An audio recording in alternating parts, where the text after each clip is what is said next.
The Darkest Lost Media Vol.3 by Nexpo. It's a pretty long video, so no intro today. The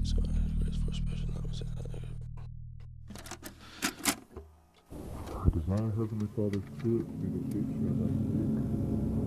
All can only be called the truth, has been found.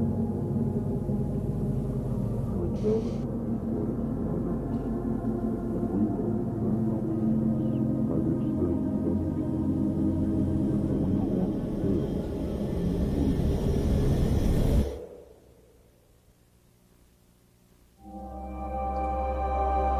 Couldn't tell if it was a cult or a church. The Darkest Lost Media.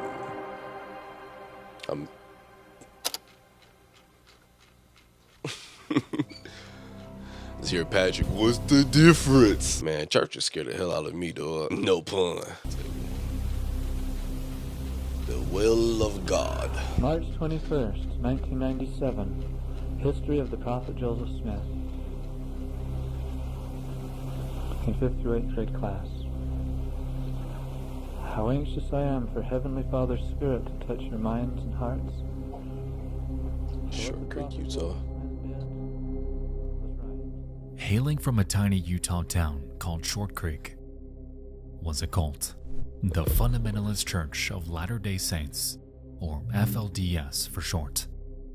Most recently run under the grasp of a man named Warren Jeffs, they operated completely under the radar for the better part of the past century. For years, Jeffs and his predecessors maintained strict control over their members, preaching the central idea that plural marriages were not only a God-given right, but were the only way for members to access the kingdom of heaven. He was known to call himself the prophet, the only member of the church who could talk to God.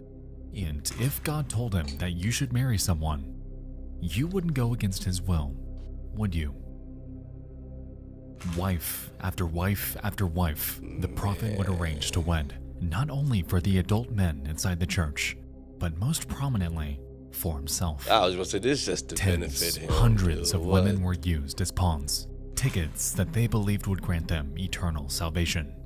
And as you'd expect, their ages were never considered. Inside the FLDS, hundreds of children were born through underage mothers, forced into arranged marriages with men upwards of 85 years of age, and all of them wholeheartedly believed that they were carrying out the will of God. The fact that you could just mentally fuck someone like that, man, and a good amount of them, as we know, it'd be people who be already at the end of life or feel like they don't have anything and looking to be accepted somewhere, loved somewhere. They're already vulnerable, man, so those was not really hard to tap into. But the ones that really get me, though, the people who have an amazing life going, family, everything, at least life seems amazing, then they stray off into a cult. Like, what the fuck? Nexpo headquarters. The story of the FLDS is one of the darkest I know, and they, too, have troves of media both destroyed and sealed away. We will be diving into the full story of the FLDS very soon. However, they're not fully the reason we're here tonight.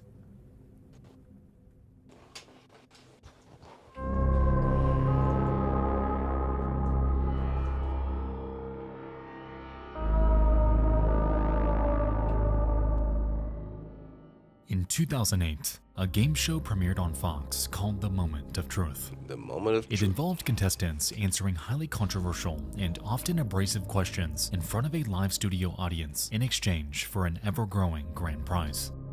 Prior to each episode, contestants would take a polygraph test to ensure the accuracy of their responses on stage. And I'm sure you can see how this could go downhill very quickly.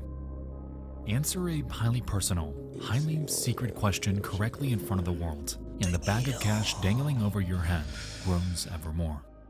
Answer it wrong, however, and your I affairs take it are his exposed. wife is there because I'm like, yo, that's not a hard question. Just say yes or no. But fuck it. The fact that he hesitated right there alone kind of shows that the yes. Oh shit, this show crazy. Your head grows ever more. Answer it wrong, however, and your affairs are exposed in front of thousands and are forever etched into broadcast history. In August of 2010, a contestant named Melanie Williams took the stage for the show's 9th episode of its 2nd season.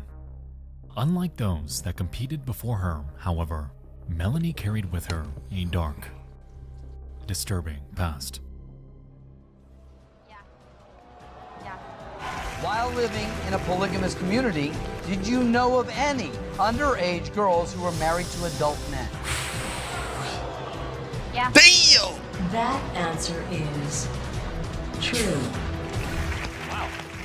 But nothing could stop her dramatic climb to the top. She telling it, huh?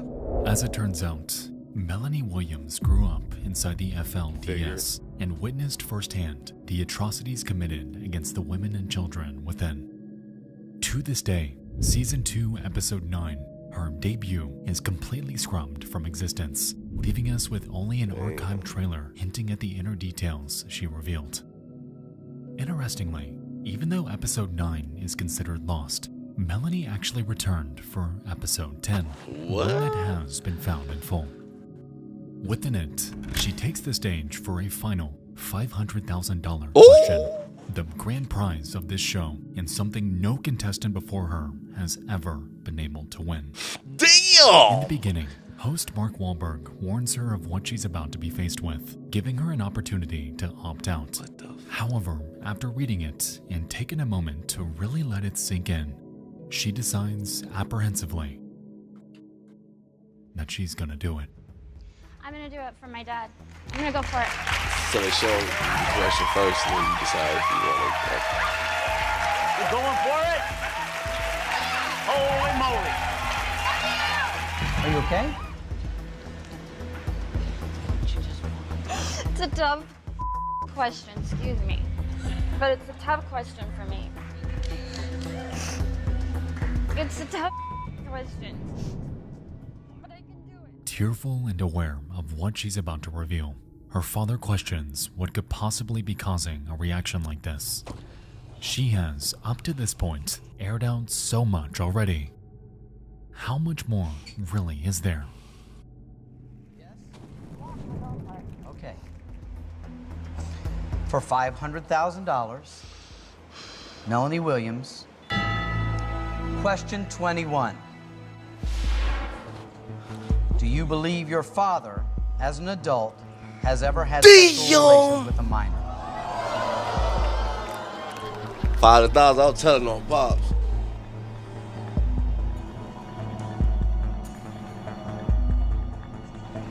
Yes.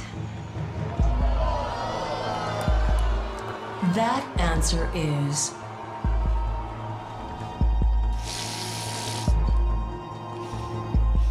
true.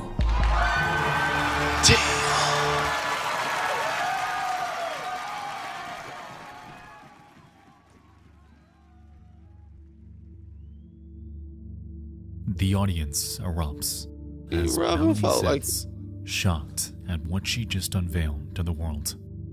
Her father, equally stunned.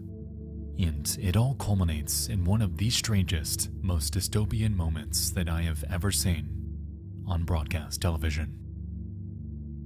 As the family embraces, Wahlberg questions her father about this illegal relationship, to which he completely downplays it. As part of that culture. Yeah, it happens all the time. Let's hear what John Yeah. feels of that. So, okay, so we know she was part of the cult. Sounds like, I'm going to let it finish, he was as well. If you were part of this cult and your daughter was part of it, why would you go to a show like this where they tell nothing but the fudging truth? As part of that culture. Yeah, it happens all the time. Let's hear what Yeah. John feels of that. Gosh. I'm not sure when I did this, I knew what a minor was. That was a long time ago. Okay. Wife number 2 was 17. She had just gotten out of high school.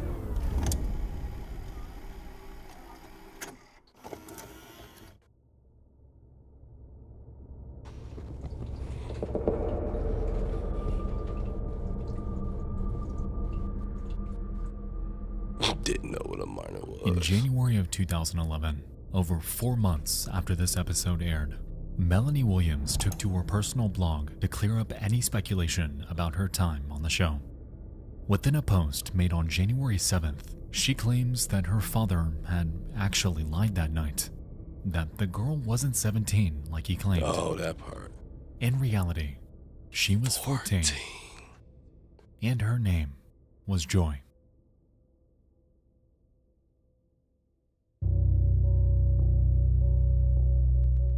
As far as it's known, her father has neither been investigated nor charged since this aired, and there's been no further updates from Melanie herself. Even so, this broadcast is one of the strangest that I have ever watched, and I wouldn't be surprised if it contributed to the Moment of Truth's cancellation. Regardless of whether Season 2, Episode 9 is ever found, Melanie Williams successfully exposed the illegal atrocities committed by one of the world's darkest cults in front of thousands. A cult that has done everything in its power to keep its depraved history a secret. And a cult, the FLDS, who manipulated and abused women and children for over a century. All veiled under the will of God.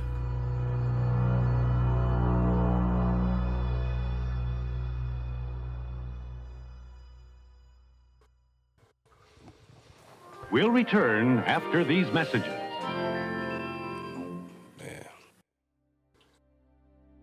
Alright guys, before we continue, I'd like to tell you about tonight's video sponsor.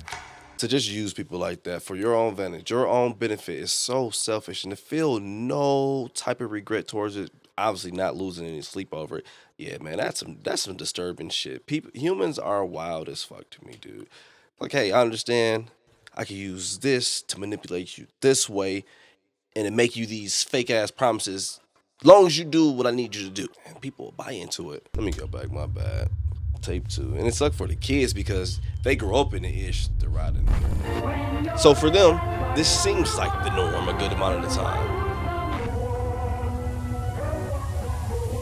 That's all they knew growing up, was to be treated this way, man. It's October 1999.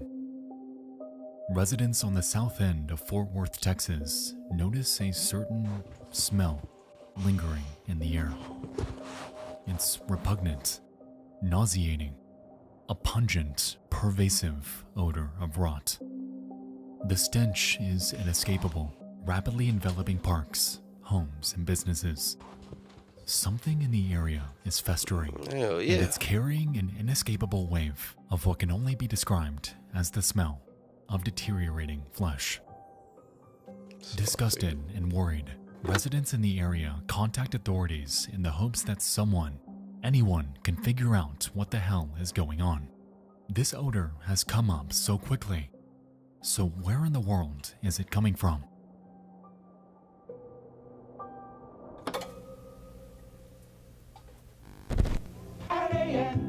Just look for this green pea. Check out this week's Green Prize specials on all Jell-O flavors of Jell-O frozen pudding pops. For the sweetness of the grapes. At Ralph's, you expect this kind of quantity. One is... It's like my mother always told me, get what you want, but get it at Wallbounds. I know how good my quality meats taste, but you have to see how good Wallbounds prices look. Hell of nostalgia.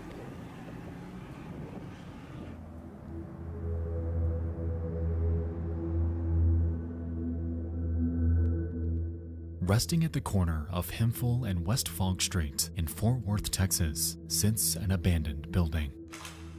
A grocery store called the Mexia Supermarket. Known to have been owned by a family from Laos, it served the surrounding neighborhood for years. But here, they were nowhere to be found. Their store is rotting, their home vacant, and it's like they up and left, leaving the only remnants of their existence.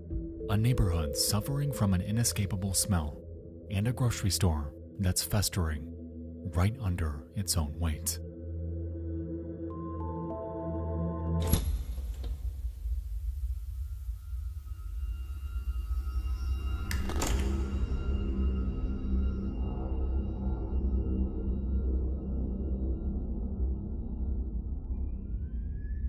Inside, rotting deli and meat. Okay, so I was wondering, yeah, so they actually dipped in, huh? And that's the meat that's causing the smell. Or, because I was thinking they were in that mug rotting as well. But what I was going to say was looking at buildings once they're abandoned Inside, and empty, it looks rotting so deli creepy, and dog. meat discolored as bacteria consumed it. Produce began to wither and emit hazardous gas. Frozen goods and milk exploded due to an uncontrolled fermentation inside them. And the air inside, unbreathable, as the oxygen was completely depleted. As you'd expect, the building, by the time it was found, was in a state of complete disrepair, as maggots, roaches, rats, and thousands of flies had nested within its crevices. The scene? Unreal. And all of this was the product of a building left to decay for nearly 3 months.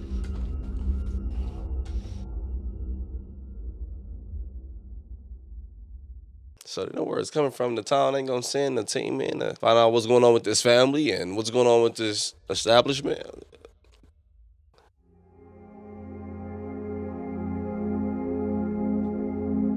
Get it cleaned up. In the following days, the Fort Worth Health Department officially declared the site as a health hazard, sparking a massive cleanup operation. But as they assessed the building, they realized that it would prove far more complicated than initially imagined. Because of the live rodents, millions of insects, and the buildup of hazardous gas, demolishing or burning the building down wasn't possible, as everything within it would simply migrate to the neighboring homes. And so, instead, a crew was hired to clean it by hand. Damn. Decked out in hazmat suits and oxygen tanks, they were tasked with bagging and removing the rotten food, disinfecting every surface inside, and fumigating the premises, all while navigating through the millions of insects surrounding them. Reportedly, the initial scene was so infested with flies that cleanup crews couldn't even see more than a few feet in front of them. The cleanup efforts took nearly a month to complete, and by December, the building stood completely empty, yet still carrying a lingering odor of rot. Years later, it was eventually bought out and rebranded as a store called Terry's. However, according to a review left on Google, yeah, I would say, yeah, you wild as hell buying that. You probably saw a cheap ass price because I know they were just trying to let this damn building go, and you saw opportunity. Man, that you not getting rid of that stench. However, according to a review left on Google, nearly 14 years after Mexia, the place, even still, reportedly smelled like death. Damn. All of the footage you've seen so far has been taken from a 2010 History Channel documentary called Life After People. And while it gives us an inside look at the conditions there, it's merely a small piece of this story. As it turns out, tons of news coverage was taken, showcasing both the interior and exterior of the building before the cleanup operation began. However, as of now, it stands completely inaccessible. According to an online user named The Hookup, the news coverage of Mexia depicted a scene so repulsive that the windows appeared blackened due to the millions of roaches and flies covering them. I did have dreams about this one neighborhood in Fort Worth that was due to a news story at the time. A supermarket in this one low-income area of town just closed one day. The images on the news are what gave me bad dreams. Windows blackened by millions of roaches, rats in swarms. The smell had to be apocalyptic. 2-month-old fish, 2-month-old carrots, pork, thousands upon thousands of rat droppings. I was obsessed with the story, hence why I dreamt about it, being in there. It still freaks me out.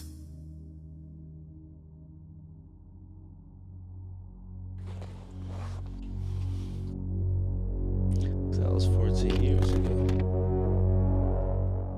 To this day, this 1 minute of video is the only known footage in existence depicting the absolute nightmare left behind inside Mexia Supermarket. And as we've seen, while evidence of other archives are out there, they have seemingly been buried in the void of broadcast history. With attention to it growing day by day, perhaps someday more footage about this will emerge. However, as of now, this is all we have, and it just might stay that way for years to come.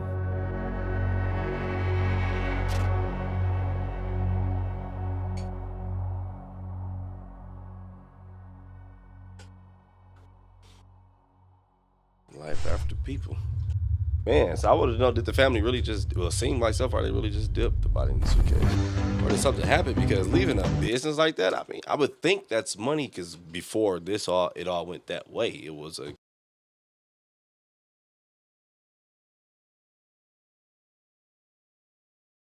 it became that one stage, just abandoned it, dude. And oh my gosh, bacteria just took over.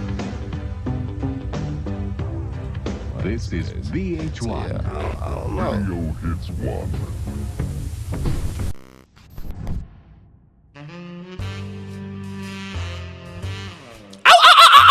Oh, no, I'm playing. After waiting some considerable time to find a well-set-up gentleman, Megan was prepared to meet a man she could wind up spending the rest of her life with. I'm nervous. More rich. August 2nd, 2009. A reality show airs on VH1 starring a woman named Megan Hauserman. It's called Megan Once a Millionaire, and it involves 18 suitors vying for her love by competing in challenges and trying to impress her with high-dollar dates. Out of every contestant on really the show, try. I mean, it's a show. I'm gonna let it play out. Right? I wish I would. Bitch, I get $20. Fuck this shit out. I got a little 40 ball for you, but that's about it. Impress her with high-dollar dates. Out of every contestant on the show, a man named Ryan Jenkins had stood out to her. He was charming and witty, a trait so prevalent that the production team granted him the nickname Smooth Operator. Now, drama was, and still is, no stranger to reality TV, and Megan Once a Millionaire was no different. With such a bombastic cast of rich men vying for a woman by primarily flaunting their wealth, I'm sure you can see how this fell into the junk food category of shows out there. For real. That's all completely fine, and nothing about Megan Once a Millionaire was even that big of a deal. Yeah, I never heard of it. We wouldn't even be talking about this show today if it weren't for the fact that by the time this show was set to air its 4th episode, Ryan Jenkins' wife was dead.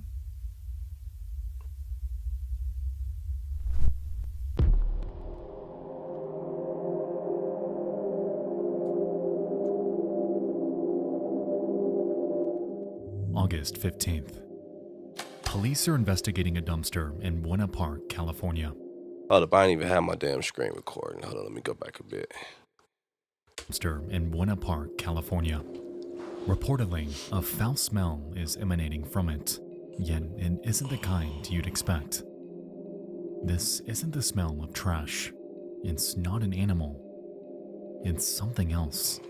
Ryan's wife. A few moments later, they dig out a densely packed suitcase. And upon opening it,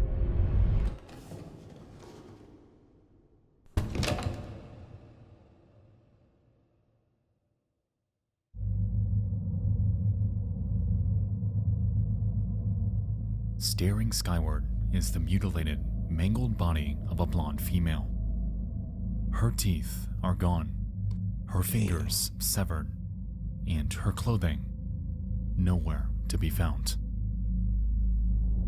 Immediately, the police open a case. They realize that whoever did this went out of their way to sever any identifying feature from her body. I noticed that when he said the fingers. Curiously, one still remained. You see, this woman had breast implants, and given that these carry their own serial numbers, it gave authorities a potential lead for identification. Even still, however, this woman was unrecognizable, ultimately leaving 3 pivotal questions to linger. Who was this? Who did this? And how in the world did she end up here?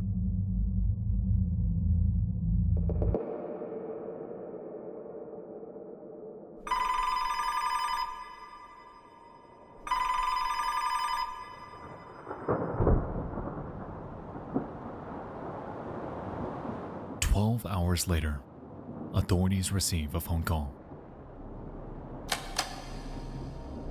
It's from Ryan Jenkins, and he's pleading. His wife, an LA model named Jasmine Fiore, had reportedly up and vanished. He claims that the previous night, the two arrived back at their home in Los Angeles before she left to run errands. However, since then, nothing. Over the next 48 hours, the breast implants were verified to belong to Jasmine Fiore, and as a result, her husband Ryan Jenkins had become a person of interest in her murder. Yeah, spouse is once they always began first, looking into his which movements makes sense over the too, few man. days- I mean, because a good amount of the times it's for insurance, or they just feel stuck with this person. You with this person every day to the point so much so that you grow to hate this person. So yeah, we hear stories of people wanting to put an end to that, but by doing something ignorant. I'm not saying he did that. I'm gonna let the story play out, but it makes sense to me why they always go for the spouse first, man. And a good amount of the time, that be the damn Over the next correct 48 answer. hours, the breast implants were verified to belong to Jasmine Fiore, and as a result, her husband Ryan Jenkins had become a person of interest in her murder. Yet, once they began looking into his movements over the few days prior, they realized that Jasmine Fiore, contrary to Ryan's testimony, had never arrived home. As it turns out, on the night of her death, the pair had gone to the La Berge Hotel in Del Mar, California for a poker tournament, and on CCTV, the pair can be seen arriving, getting settled in, and leaving. Oddly, however, at 4:30 in the morning on August 15th, just hours before Jasmine's body was uncovered, they discover a panicked Ryan Jenkins, yet he's completely alone. Jasmine, wherever they went, never returned with him. She was never seen alive again.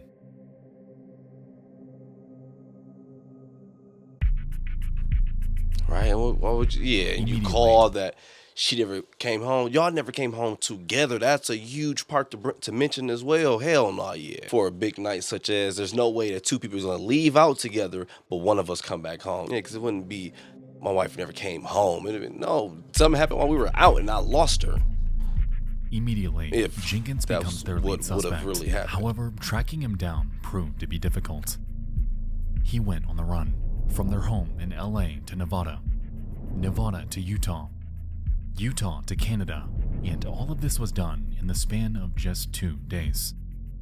Because of this, he was officially charged with the murder of Jasmine Fiore on August 20th. Yet, because he was evading arrest, he always seemed to be one step ahead. It wasn't until the morning of August 23rd when authorities would locate him at a motel called Thunderbird in Hope, Canada.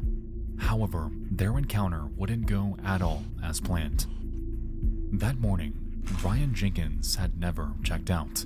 In fact, for the 3 days he was staying there, not a sound ever came from his room, and no one ever left.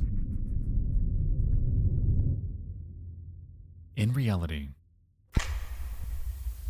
he had taken his own life, and inside his room, he awaited, hanging from the motel coat rack. Damn.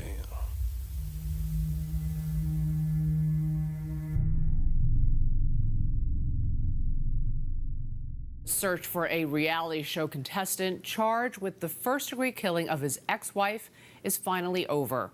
Ryan Jenkins was found dead in a motel room in Canada yesterday, an apparent suicide. But officials say the investigation is far from over. Zuleika Nathu from the CBC. Following his capture, VH1 had placed Megan Once a Millionaire on an indefinite hiatus, leaving episodes 4 to 6, the remainder of the season, never to air. After an internal investigation, it was found that Jenkins was charged with assault over 2 years prior to filming, something that should have restricted him from ever being allowed on TV.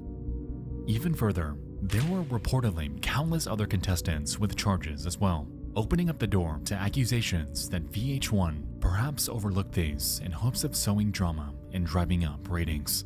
Damn. For years, episodes 4. So understand that you're a little out of there. So we're going to go ahead and use that to our advantage to get our ratings up, because eventually it's going to kick out and then we'll get it all on camera, get the views up, huh? Yeah, make sure you're a little fucked up. We need that. Just Drama look past and that. driving Get up the ratings. fuck out of here. Man, we're all just being used here as people, man. Like, someone is always going to figure out a way to make money from us all. It's just going to work that way, dude. Ratings, views, however you want to look at it today, which is going to equate to money anyway, but fucking crazy. For years, episodes 4 through 6 of Megan Once a Millionaire was unseen by anyone outside of the studio. However, in 2020, Megan herself released episodes 4 and 5 on her personal YouTube channel. Even still, though, the finale eludes the public, and given the controversy that took place, it's unlikely to ever be released. To this day, VH1 and the entire landscape of reality TV has felt the effects of this tragedy, yet nothing could ever compare to the grief the family of Jasmine Fiore underwent as they lost their loved one. According to Jasmine Fiore's mother, their relationship was never healthy. Damn. They were always fighting, always arguing about something, but never did she think that Ryan Jenkins would take the life of her daughter. Never did she think that he would leave her in the condition he did. It felt like a complete nightmare, yet it was painfully, agonizingly real. Megan Once a Millionaire, to this day, remains as an eerie look at the faces people put on for cameras. Yet once they're off and everyone inevitably returns home, we truly don't know any of them. What they're doing, right? You don't know reality what they're TV, about. they call it. Even when it isn't reality at all. Reality TV, even when it isn't reality at all. Yeah, because everyone's going to put that mask on and give you the character that you want to see for your entertainment, you know? Oh, the charm always get me, man, because people who are too charming, I don't know, I feel like sometimes that's a clean giveaway, but not saying it don't really exist to people. Like, hey, just a charming individual, but sometimes it's like, yeah, you got this too good, as if you just wearing this mask. Like, nah, something's under there, buddy.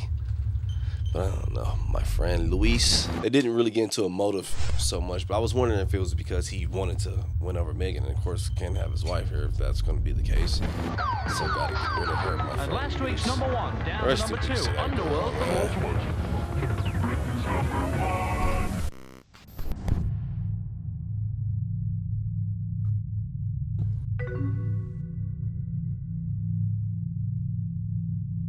It's late at night, and a conversation is playing out between two online users, InExcess00 and No1093. It's charged, inappropriate, a glance into the most depraved desires of the human psyche.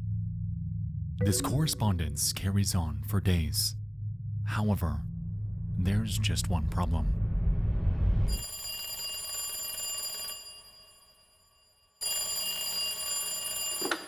Hello? Hey. Eventually what are you swap doing? numbers, huh? Nothing. What are you doing? Nothing at the moment. Okay. What are you doing? Nothing. Did you go get your other money? Yes, I did. Good for you. Did you leave yet? No. You didn't leave yet. No. Are you going to come or not? Yes, I shall. Well, when are you going to come over? Well, a little later. A little later? Yeah, is that all right? Yeah, I guess. Gee. You're silly. You're the silly one. Can't tell if it was two dudes or an old lady in it. InExcess00 in the real world is a 56-year-old man named Louis Conradt, and all throughout his chats and phone calls, he fully believes that he's conversing with a 13-year-old boy. He said believe, so he's actually not, huh? Oh, To Catch a Predator. I thought about it. I used to love this fucking show. November 11th, 2004.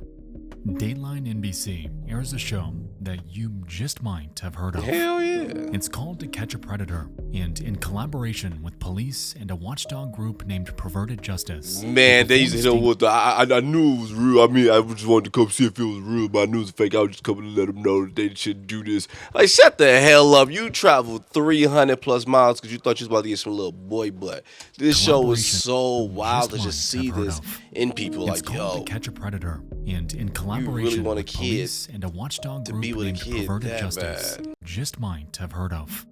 It's called To Catch a Predator, and in collaboration with police and a watchdog group named Perverted Justice, they performed sting operations And around nothing the used to happen country, to these people too luring after in this part. and exposing predators Basically, on let national right off. television. Operations around the country, luring in and exposing predators on national television. In July of 2006, the production team commenced a multi-month sting operation in the town of Murphy, Texas, for a proposed two-part special in the show's second season. Among those caught were a 54-year-old math teacher named Stanley Kendall, fucking a teacher. 52-year-old oil drilling consultant named Randall Wolford, and a 56-year-old district attorney for Kaufman County, Texas, named Louis Conradt. Man. Aside from the surprising number of high-profile individuals all living a secret life, Conrad starkly stood out among the others. For years, he climbed the ranks of the Texas legal system, contributing to the prosecution of countless criminals.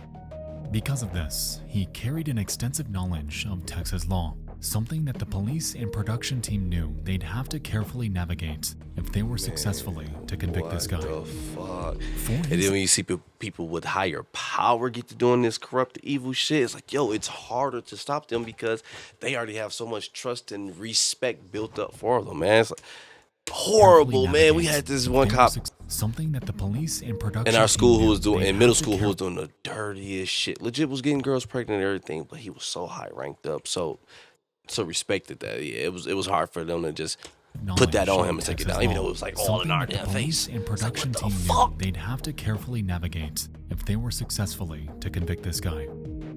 For his entire career, Conrad was well liked and respected, they thought. So why in the world is he doing this?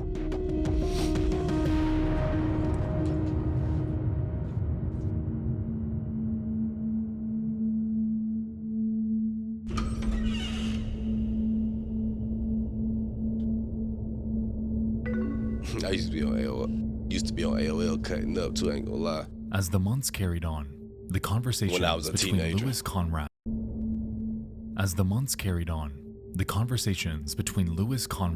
and No One 093 would only become more depraved. Louis would share explicit images, express a strong desire to meet, and would consistently bring up subjects that a 13-year-old has no business talking about online. But throughout all of this, little did he know that No One 093 wasn't who he said he was. The entire persona was a setup, and the predator, Louis Conradt, had fallen straight into his trap.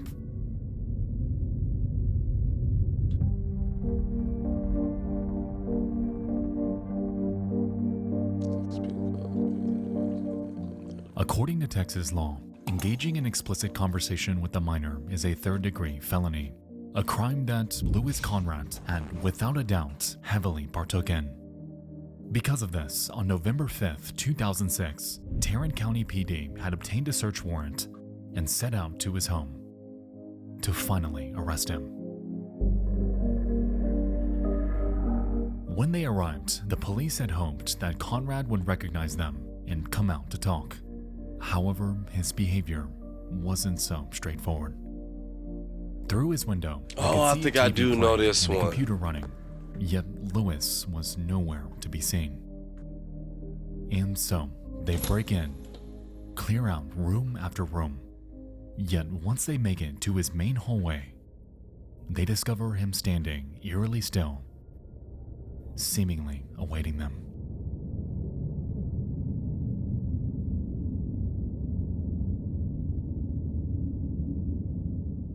Frozen in place, Louis begins pleading, explaining that he's not gonna hurt anyone.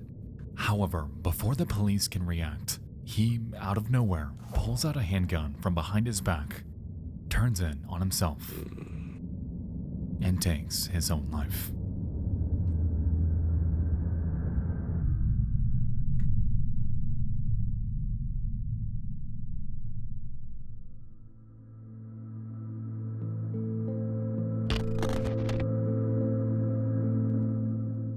As the camera crew stood outside, the sound of a loud crack had broken the stillness in the air, and for a brief moment, they were unaware of the scene awaiting them inside. No one expected Louis Conradt to do this. No one expected him to prey on an underage kid. No one expected any of this. Prosecuted criminals for more than 2 decades, shot himself. We watched as an emergency medical team arrived and hoped they could somehow save him. But as Conradt is brought out on a stretcher, it's clear his condition is grave. To this day, this incident is regarded as one of the darkest in To Catch a Predator's history, and because of litigation and their dwindling relationship with advertisers, the show was canceled the following year. While most aspects of this case, like the chat logs, the phone calls, and the aftermath are readily accessible online, it's definitely effed up, but I don't think the show should have been canceled. I never understood why even because there's YouTube channels I used to watch that used to do the same thing, go around exposing pedos, whatever. I never understood why these were always considered bad and can't be aired and got to be taken down because we don't want this. Like, yo, this is justice being done here, man.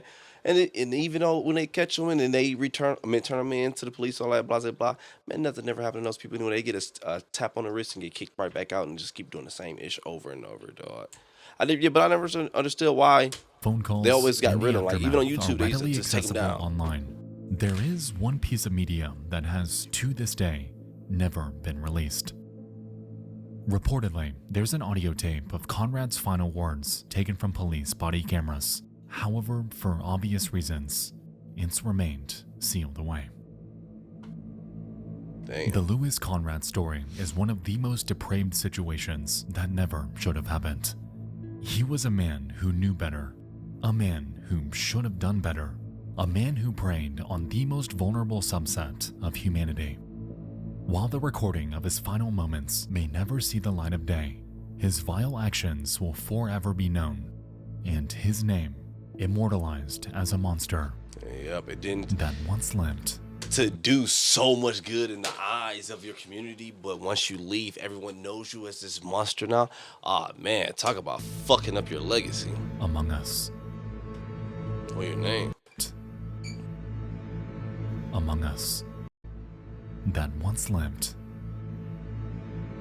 Among Us.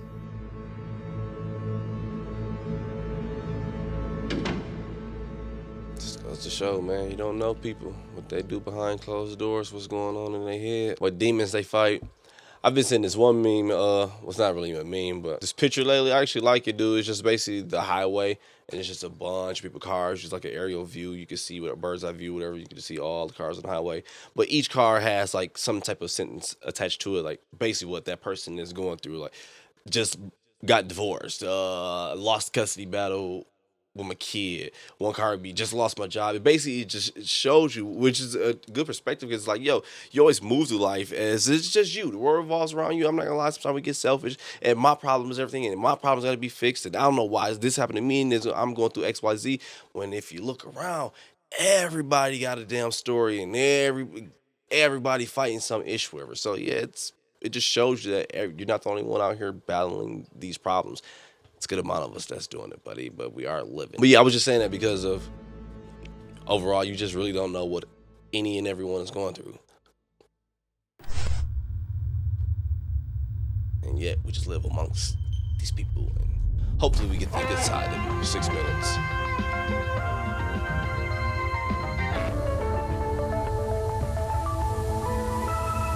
Because someone knows you as a monster. It's Silent Hill. It's the early 2000s, and Silent Hill 2 haunts the world. Circuit City. Circuit City! On camcorders. And over on CBS Channel 11, a bear enthusiast named Timothy Treadwell appears on Letterman. By every measure, Timothy Treadwell is a lifelong wildlife admirer. For the past 11 years, he's gone out of his way to live with bears native to Katmai National Park in Alaska, documenting his experiences wherever he can. Anytime this man was out in the wild, he had a camera on him and seemed to carry a remarkable wildlife and nature is unforgiving AF. At least with the humans, sometime we could get the empathy and the sympathy needed. And I'm sorry, I want to change and be a better person, but shit, wildlife and nature. And seemed to carry a remarkable lack of fear as he interacted with animals that could quite literally or an old person. Anytime this man was out in the wild, he had a camera on him and seemed to carry a remarkable lack of fear as he interacted with animals that could quite literally end his life at any moment. Throughout the 1990s, Treadwell was known to travel across the U.S., educating aspiring young adults on the intricacies of bears and their relationship with their natural environment. With this, he would share videos of his excursions, catalyzing an appreciation for the natural world to a new generation of young minds. These efforts would cause Treadwell to skyrocket in popularity, and by the early 2000s, he had effectively become a household name. From what it seemed, Treadwell's way of life was inherently dangerous, yet entirely rewarding. A dance with the devil at every turn, yet it was something he was massively enamored by. He felt this sense of oneness, a connection to a species that humans, for as long as we've lived, have inherently feared.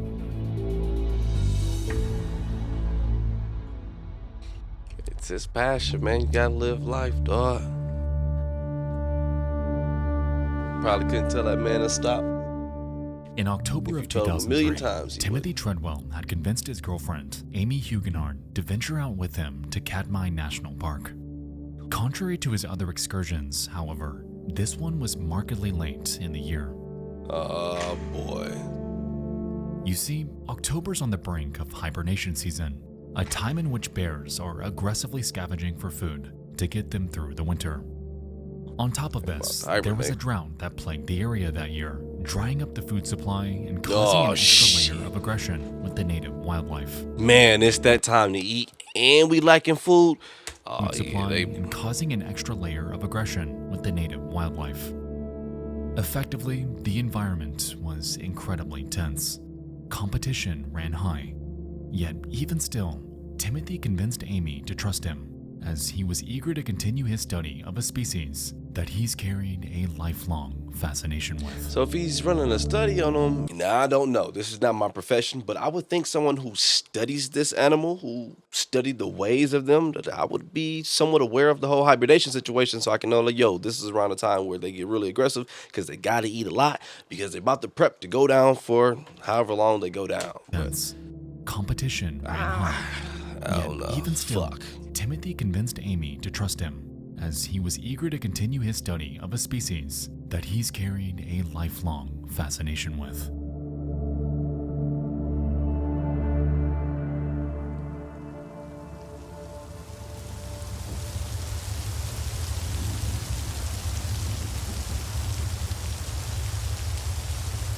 It's been noted that Amy never wanted to go on this trip.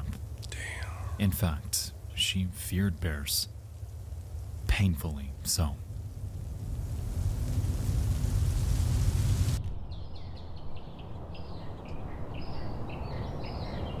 It's the next day, and the forest is quiet.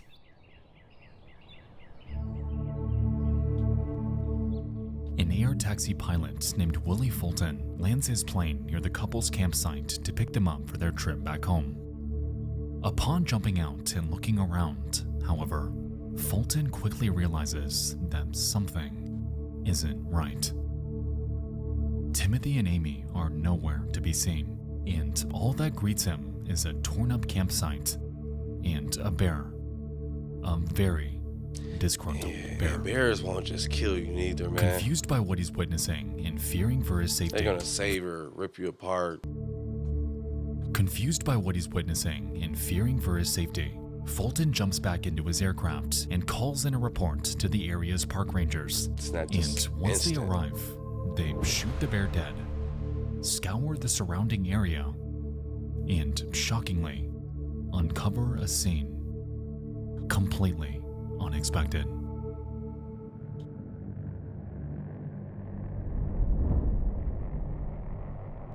Throughout their campsite, the mutilated, half-eaten remains of Timothy and Amy are scattered across the ground.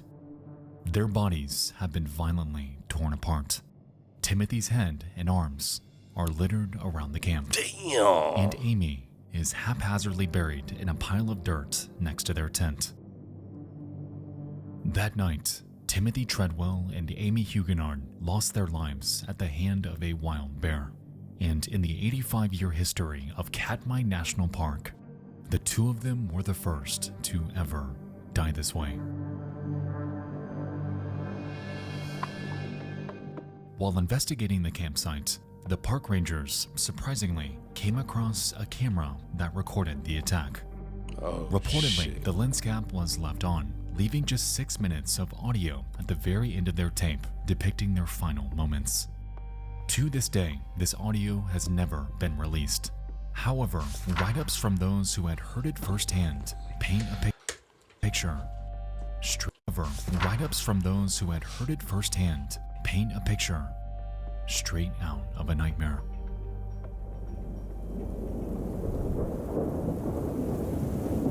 Mauling. It supposedly went something like this.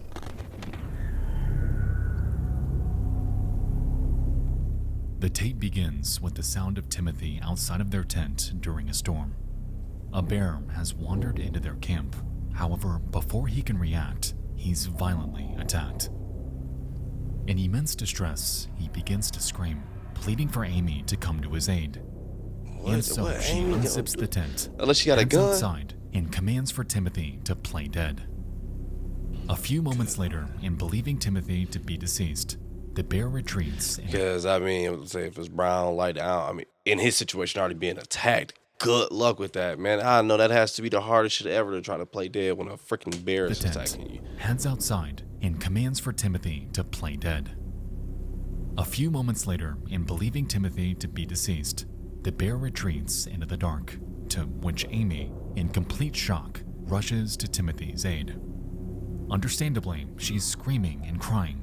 Her boyfriend, a man who spent his entire life devoted to nature, has just been brutally attacked by the very thing what he loves. But as it sinks in, the bear out of nowhere returns to Timothy, grabs his body, and drags him into the dark.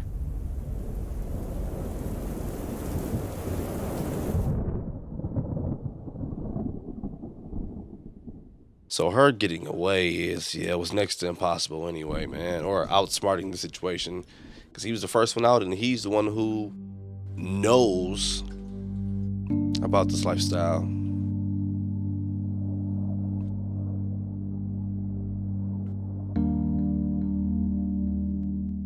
Since this incident, the one and only copy of this tape has been left in the possession of Treadwell's longtime friend, Jewel Palovak, who to this day has never listened to it. Oh, blame her. Aside from the authorities, the only other person who's known to have heard it is documentarian Werner Herzog.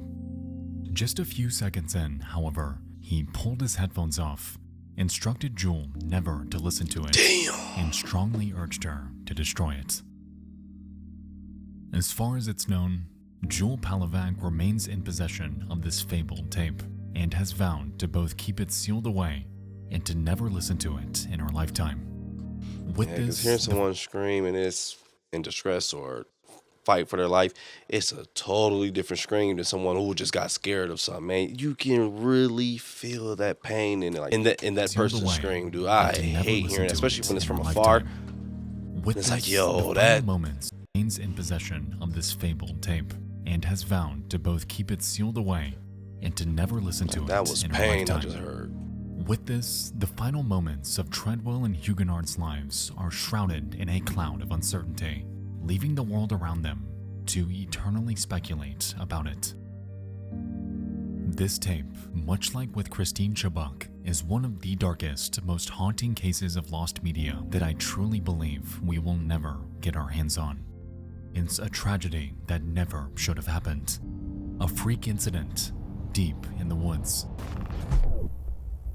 6 minutes of audio depicting one of the most gruesome ways to die that we may never hear in our lifetime. Yeah, 'cause I don't know if he knew about the drought or whatever, but the timing though. The hibernation period. It's like, man. And then that's the time also invite my wife as well. And you can see that damn picture. She didn't like, yeah, she don't like, she want to be there, dude. But hey, we want to so badly sometimes share our lifestyle with our other part. Because it's so cool and I got it. And when you see me how I operate, you're going to think that I'm just the coolest even more and more. I'm not saying for them, but this is what we do as humans, bro. It's like, man. And then you put them in a dangerous situation along while doing it. Just like the whole story with the freaking pilot who wanted to show his kids how amazing and cool his job was. And so they'll just praise him even more because we just love to fucking stroke our ego. So and he let them drive the fucking plane. Mexia, former Mexia. And oh, he's in there? I don't smell it. Well, sort of. He's just in there smelling everything too, dog. You can buy nothing to eat it. Okay, so update. I didn't really smell anything. They cleaned it up. Well, that's good. I'm glad. Maybe my smell just sucks. I don't know, but I got a big nose. Let me go smell. I had to do it. Had to do a smell test. Anyway, I'm gonna go home now and finish this video because, dude, I've been teasing this for way too damn long. But anyway, man. Great work though, Nexpo. Starting off from that game show alone was wild as hell because I ain't gonna lie, I go to that more. But damn, when it was like, the question was for Pops, I thought it was gonna be that he was graping, doing you know what, to the daughter. He wasn't doing anything better. But regardless though, when it went that far, I was like, oh my God, he had to just sit there. I know the humiliation was freaking real because daughter was not playing either. She was answering that ish legit for the money. Hey, I'm about to get my 500,000. You out here touching little kids, Pops. I'm gonna get my money, dog. And I ain't gonna lie to you, I don't know if she actually did this, but I believe it to be genius. She knew the way that show was set up, and she was answering everything, and she expressed to her, but the hurt she expressed, it seemed like to the camera, I was like, oh gosh, I don't want to do this to you. I'm sorry, Pops. But no, I feel like it was more of I feel relieved getting this ish off because, hey, man, she going on that show. You knew ish was going to get real. She wanted to expose that ish, and I don't blame her, man. Because she grew up from a youngin' in that shit. But regardless, I'm going to go ahead and get up out of here. This one actually didn't feel like 50 minutes. This one was some crazy ish was going on in this one, dude. Yo, but I'm going to go ahead and get up out of here and enjoy my night. You do the same thing. Enjoy your day, your morning, your evening, night, whenever you're watching this video. But I'm out.